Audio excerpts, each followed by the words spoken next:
नमस्कार, माझं नाव आहे डॉक्टर पुरू धवन आणि आज या व्हिडिओमध्ये आपण चर्चा करणार आहोत की किडनी फेल्युअरमध्ये श्वास घेण्यास त्रास का होतो, किडनी खराब होत आहे आणि त्याचा आपल्या फुफ्फुसांशी काय संबंध आहे हे आपण समजून घेण्याचा प्रयत्न करू. या व्हिडिओमध्ये तर सुरुवात करूया की सर्वप्रथम श्वास घेण्यास त्रास कधी आणि कसा किडनी पेशंट अनुभवू शकतो.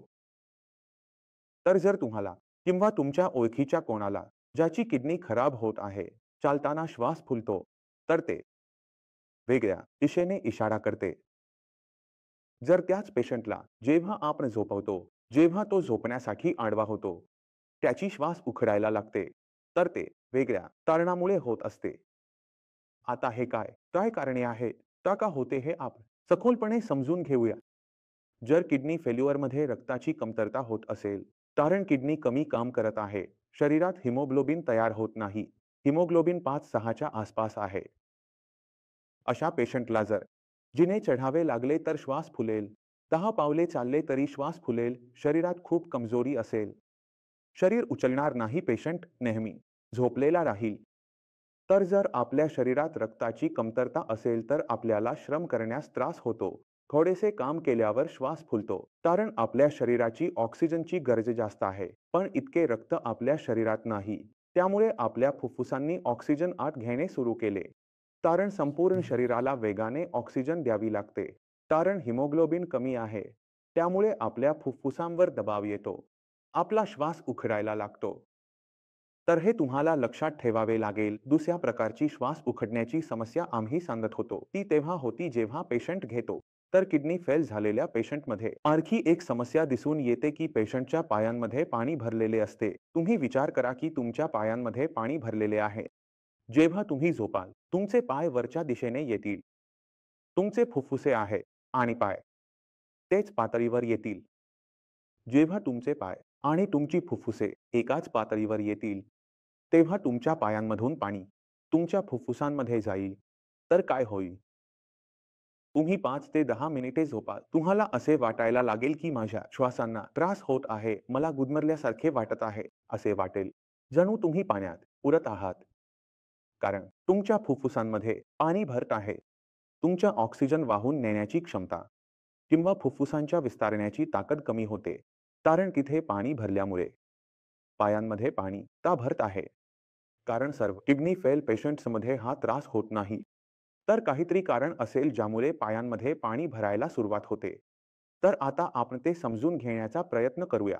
यासाठी तुम्हाला काय करायचे आहे ते म्हणजे जे LFT रिपोर्ट असते किंवा कधी-कधी LFT रिपोर्टमध्ये टोटल प्रोटीनची मूल्य येते, की रक्तात किती प्रोटीन आहे आणि त्याच्याबरोबर खाली लिहिलेले असते अल्ब्युमिन. टोटल अल्ब्युमिन करणे आहे. तर जर कोणाच्या शरीरात प्रोटीनची मात्रा, अल्ब्युमिनची मात्रा या दोन्हीपैकी कोणतीही एक गोष्ट नॉर्मल मूल्यापेक्षा कमी झाली तर रक्त पातळ होते. पातळ होण्यामुळे त्याचा काही भाग द्रव पदार्थ शरीराच्या नसांमधून बाहेर पडून पायांमध्ये भरायला सुरुवात होते. जेव्हा पायांमध्ये भरतो, तेव्हा आपण पाय उचलल्यास ते फुफ्फुसांमध्ये भरते.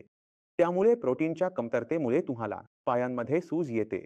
याचप्रमाणे जर एखाद्या रुग्णाचे थायरॉइड खूप जास्त डिस्टर्ब झाले, परंतु थायरॉइड नाही, तर TSH, T3, T4 हे डिस्टर्ब झाले, तर त्याच्या शरीरातही आपल्याला सूज दिसते, विशेषतः पायांमध्ये. परंतु त्यामुळे श्वास घेण्याची अडचण कमी दिसते.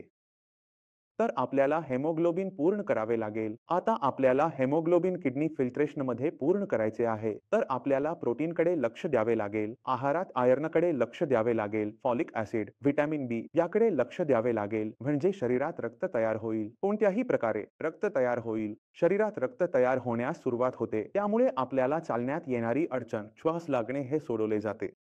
अशाच प्रकारे जेव्हा आपण बोलतो की पायांमध्ये पाणी साचत आहे, तेव्हा आपल्याला शरीरातील एकूण प्रोटीन पूर्ण करावे लागते.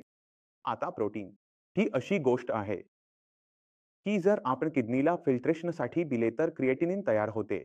नाही दिले तर सूज येते.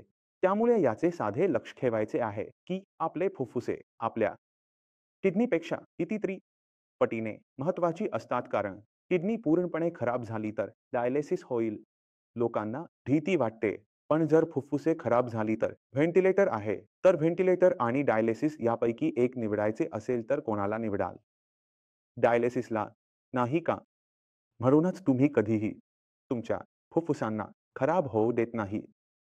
किडनी वाचवण्याच्या प्रयत्नात ही गोष्ट लक्षात ठेवा. कारण व्हेंटिलेटर आहे आणि व्हेंटिलेटरवरून बाहेर येणे सोपे काम नाही. दुसरे काम काय करायचे आहे? ते म्हणजे तुमच्या आहारात प्रोटीन समाविष्ट करणे. पण असे प्रोटीन समाविष्ट करणे जे शरीरात शोषले जाईल. शरीरात वेस्ट मटेरियल तयार करणार नाही. त्यामुळे जितकेही वनस्पती स्रोत आणि प्रोटीन असते, ते एक किडनी फिल्ट्रेशन घेऊ शकते. जसे दिले आहे, तसेच दिले जाईल कारण त्याच्या शरीराची गरज आहे. प्रोटीनचे सप्लिमेंट्स येतात. तेही दिले जातात कारण त्याच्या शरीरात प्रोटीन भरावे लागते.